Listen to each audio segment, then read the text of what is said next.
뉴캐슬전 최고의 활약을 펼친 손흥민에게 홈팬들이 보여준 반응은 정말 감동이었습니다. 손흥민은 한 골 두 도움 맹활약하며 90분 지친 몸을 이끌고 교체가 되었는데요. 로메로에게 캡틴 완장을 주고 경기장을 빠져나왔습니다. 그런데 이 순간 영화 같은 장면이 펼쳐집니다. 토트넘의 모든 홈팬들은 손흥민을 향해 열렬한 기립박수를 치기 시작했습니다.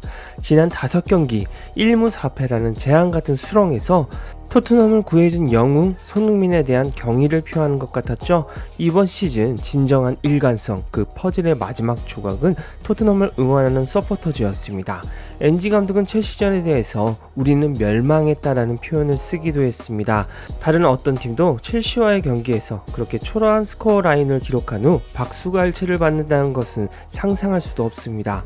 결과가 어떻든 많은 서포터들이 이 새로운 접근 방식을 즐기는 모습도 놀라운 것이죠. 결과보다는 가는 길에 즐거움을 느끼는 것이 더 중요한 것 같다고 느끼는 것 같습니다.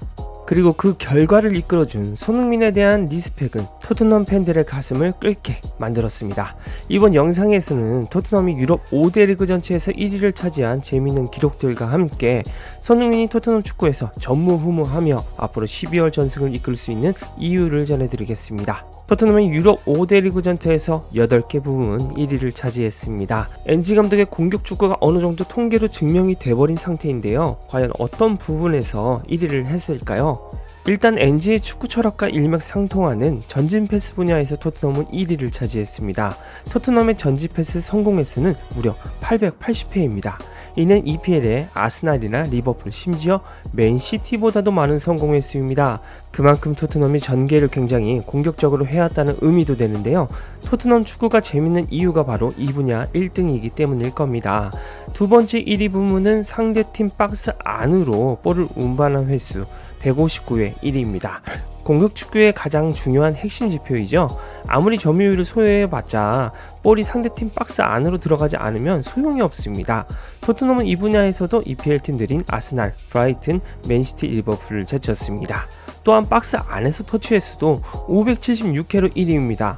그만큼 박스 안으로 들어가서도 공격진들이 터치를 많이 가져가면서 골문을 노렸다는 이야기죠.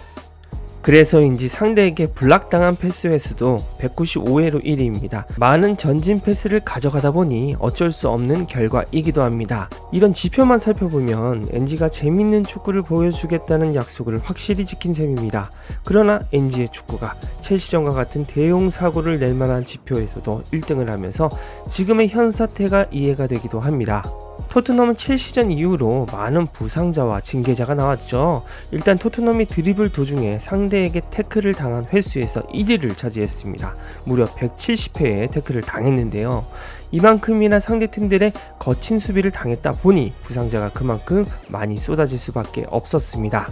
또한 로메로나 우도기, 비수마처럼 퇴장을 당하는 사태도 있을 만한 지표도 1등이었습니다. 상대팀을 향한 태클 시도도 토트넘이 1위였기 때문인데요. 무려 325회의 태클 시도를 했습니다. 이는 상위권 팀들이 포함되지 않고 오히려 EPL 하위 팀들이 높은 순위를 차지하고 있는 지표입니다. 태클 시도가 많은 만큼 옐로카드나 레드카드 위험도도 상당한 토트넘이죠. 그런데도 태클 성공은 또 208회로 1위입니다.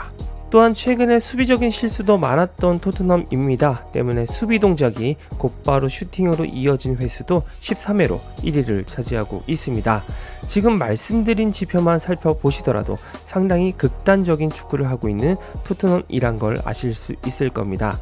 마치 중간이 없는 제 성격과 똑같네요. 그런데 앞서 말씀드린 것처럼 토트넘의 공격 지표가 1등을 차지하는 가운데 뉴캐슬과 경기를 하기 전인 지난 5경기에서 폭발력 있는 득점은 터지지 않았습니다. 원톱에서 손흥민은 고립되는 경우가 많았으며 제대로 슈팅할 찬스조차 맞이하지 못했는데요. 지금 엔지의 축구에서 가장 중요한 포인트가 공격진 선수들의 퀄리티라는 점이 여실히 확인되는 부분입니다. 때문에 뉴캐슬전 손흥민의 활약을 바탕으로 엔지 축구에서 손흥민이 필수 불가결한 포인트들을 짚어보려고 합니다. 아무리 지표가 좋더라도 그 방점을 찍어줄 선수가 없다면 의미가 없다는 게 팩트이기 때문이죠. 일단 손흥민의 특장점들이 NG볼에 굉장한 도움을 주고 있습니다. 첫 번째는 손흥민의 전진성입니다. 손흥민은 토트넘에서 유일하게 볼을 가진 스피드가 상대 수비수보다 빠른 선수 중 한 명입니다. 이 전진성을 바탕으로 뉴캐슬전 43분 클루세스케에게 결정적인 크로스 찬스를 내주는 빌드업의 시작이 되었죠. 히샬리송이 헤더를 못 넣어서 망정인지 들어만 갔다면 이것도 손흥민이 거의 다 만들어준 찬스나 마찬가지였습니다. 두 번째는 손흥민이 일부 팬들에게 저평가받는 타락바 능력입니다. 손흥민은 뉴캐슬전에서 집중 마크를 받았습니다. 그런데도 불구하고 수비수 3-4명에 둘러싸이고도 이를 뚫고 나오는 드리블을 보여줬죠. 이런 능력을 NG 감독이 가장 선호합니다. 그래서 메디슨을 NG가 좋아하는 것이죠. 세 번째는 측면에서 승부를 볼 수 있는 해결사형 윙어의 역할입니다. 그동안 손흥민이 톱에 있을 때 브라이언 힐, 존슨, 클루세스키는 상대 수비와 1대1 드리블 돌파를 도전해서 패스를 날려준 적이 없습니다. 그런데 손흥민은 뉴캐슬전에서 다 뚫고 이동을 하면서 그 증명을 해냈죠. 사실 이 능력을 가지고 있는 윙어가 1월 이적 시장에 토트넘 훈련장에 도착해야만 합니다. 아무리 히샬리송이 스스로 몸 상태가 좋아졌어도 토트넘의 원톱은 손흥민이어야 합니다. 네 번째는 손흥민의 연계와 침투 패스인데요. 이 능력이 뉴캐슬전에서도 폭발하면서 메디슨의 공백을 잇게 만들어줬습니다. 손흥민이 토트넘에 와서 가장 발전된 능력이기도 합니다. 그리고 마지막은 역시나 손흥민이 혼자서 간결한 터치 한두 번으로 상대 수비수를 무너뜨릴 수 있다는 점입니다. 뉴캐슬전 88분 장면을 보시면 손흥민이 스킵의 패스를 받습니다. 그리고 손흥민은 뉴캐슬 포백이 가지런히 정비된 상태에서 터치 딱 2번으로 바로 1대1 슈팅 찬스를 만들어냅니다. EPL에서 이 정도 드리블 센스와 순발력을 가진 선수는 몇 명 안 됩니다. 이처럼 손흥민은 유럽 5대 리그 지표에도 불구하고 토트넘의 핵심일 수밖에 없습니다. 손흥민의 영향력을 동료들이 뉴캐슬전 똑똑히 보고 배웠다면 앞으로 아시안컵 차출까지 전승을 이끌 가능성도 높습니다. 향후 토트넘 12월 일정은 노팅엄, 에버튼, 브라이튼, 본머스입니다. 여기서 브라이튼을 제외하고는 전부 리그 하위권 팀들입니다. 브라이튼전만 어찌 잘 승리해낸다면 손흥민을 기점으로 충분히 다시 연승 가도를 달릴 수 있을 만합니다. 하지만 문제는 그 경기 간격이 너무 빡세다는 것인데요. 16일, 24일, 29일, 31일로 거의 보름간 4경기를 소화해야 합니다. 그 때문이라도 손흥민은 원톱에서 뛰면서 체력 안배를 해야겠죠. 히샬리는 좌윙에서 컷백 패스를 좀 열심히 해보는 걸로 갔으면 좋겠습니다. 뉴캐슬전 윙어 자리에서 잘했다고 계속 윙어 자리에서 손흥민을 갈았었으면 쓰러집니다 진짜.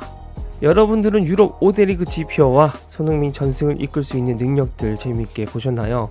구독과 좋아요, 알림 설정 꼭 좀 부탁드립니다. 제가 아파서 약값이 정말 만만치 않습니다. 구독만 해주셔도 정말 큰 힘이 될 것 같아요. 행복한 하루 보내시고요.